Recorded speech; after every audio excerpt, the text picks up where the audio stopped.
नमस्कार, स्वागत है आपका द पब्लिक फेवर न्यूज़ में। मैं मनीष कुमार आज आया हूँ कोच प्रखंड के अंतर्गत एक मदरसा में, जहाँ वर्तमान समय में कर्नाटक में जो हिजाब का मुद्दा लगातार गरमाते जा रहा है, उस पे मैं यहाँ इस मदरसा के संचालक जी से बात करने के लिए आज आया हूँ।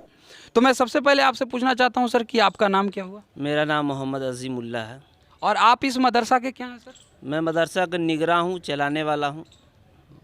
अभी जैसे वर्तमान में से आपको जानकारी होगी कि हिजाब को लेकर कर्नाटक में बहुत बड़ा मुद्दा बन गया है लोगों के लिए, खास करके इसमें छात्रों को शामिल कर दिया गया और छात्र कई तरीके से, जहाँ तक कि मुस्लिम बच्चियों को देखा जाए तो वो हिजाब पहन कर आ रही हैं, तो वहाँ हिंदू छात्रों को देखा जाए तो भगवा गमछा पहन कर आ रहे हैं। तो क्या आपको लगता है कि इस तरीके के जो घटनाएं हैं राजनीतिक घटनाएं हैं, या फिर छात्रों को कोई ना कोई ऐसी पार्टियां जो हैं बरगला रही हैं? क्योंकि छात्रों को वास्तविक रूप में इन सभी चीज़ों से कोई मतलब नहीं होता है, लेकिन इसके बावजूद बच्चे अब हिजाब पहन के आ रहे हैं, तो कुछ बच्चे उनके विरोध में भगवा गमछी पहन के आ रहे हैं। तो क्या आप इस चीज़ को उचित मानते हैं? देखिए, जहाँ तक बात यह है कि हिजाब के बोला जाए कि तमाम औरतों ये पर्दे की चीज़ है।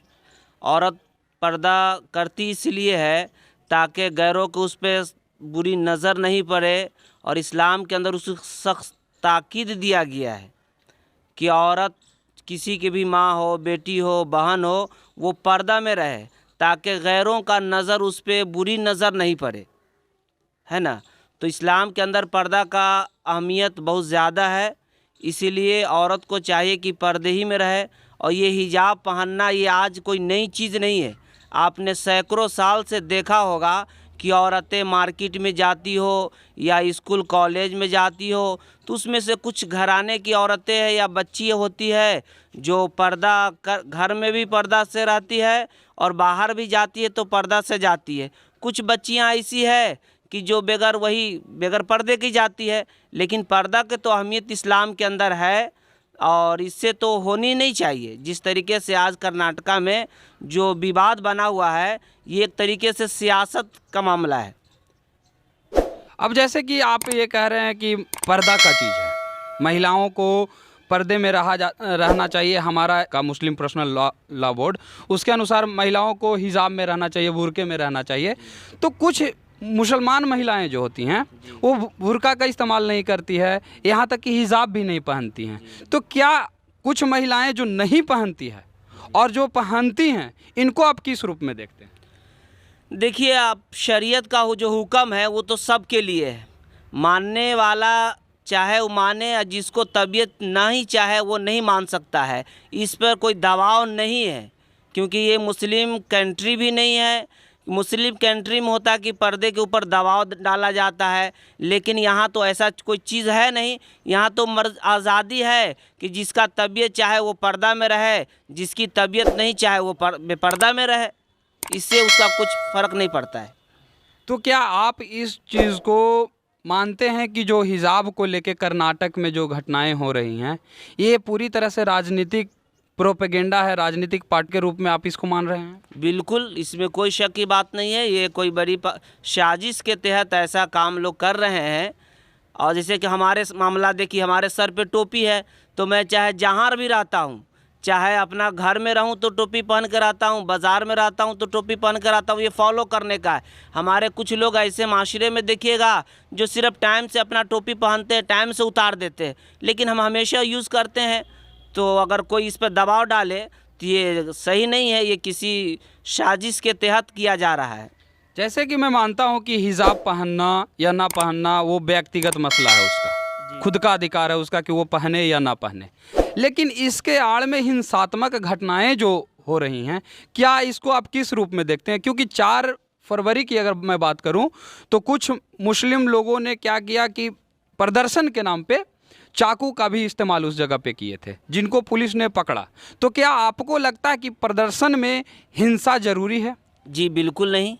आदमी को चाहिए इससे शांतिपूर्वक काम करे, और ये तो मामला ये है कि सरकार उसको जो चाहे सरकार कर सकती है, या कोर्ट है, कोर्ट फैसला दे सकती है, लेकिन इसमें हल्ला हंगामा या प्रदर्शन करना ये बिल्कुल जायज़ नहीं है।